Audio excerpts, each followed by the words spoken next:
What's up, everybody? I'm back with my HP Prodesk 600 G5, and today I'm going to install a heatsink on the NVMe card so that I keep the heat down as much as possible.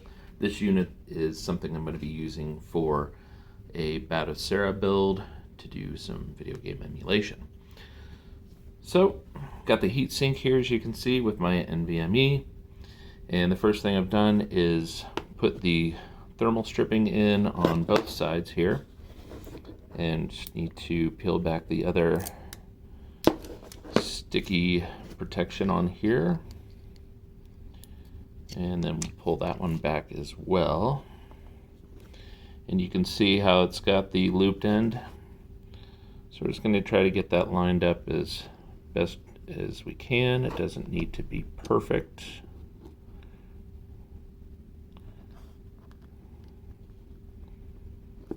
We just want to make sure there's plenty of the chip end exposed here so that when we plug it back into the computer, we've got plenty of exposure there. The top part, it's got the little notches on there, so you really can't mess this part up too much. So you're just going to flip it over, and it's just going to drop straight down in there, and as you can see, it will not move back and forth. Then it comes with these screws as well, and there are 3 holes for each side.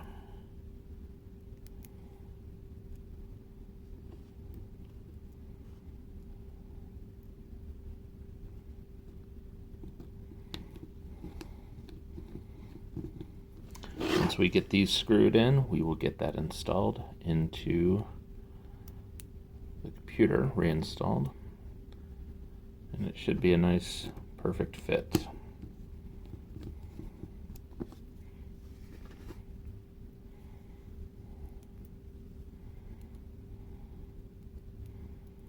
The next project I'm going to try to work on for this is the cooling system, because the processor does get really hot after about 10 minutes if I'm running a higher intensity PS2 game, and that's kind of what prompted this first move to add the heatsink for the processor, or for the NVMe card, because the NVMe card doesn't get too awfully hot, but I still want to keep the heat down as much as possible. The processor I've clocked up to as much as 135 Fahrenheit. And this screw does not want to go in.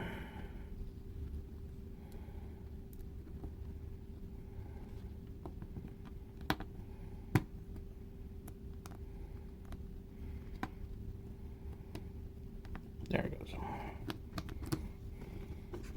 Flip over, it'll be the same thing on the other side.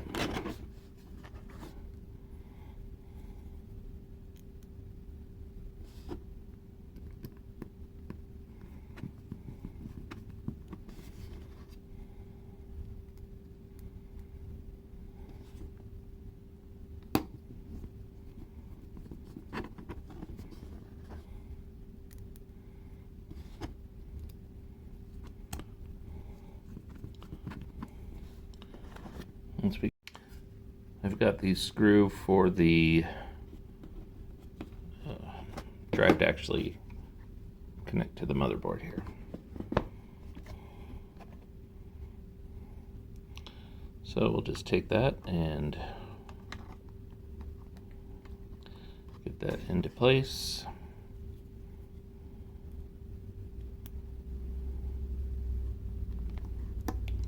Make sure it's secure there.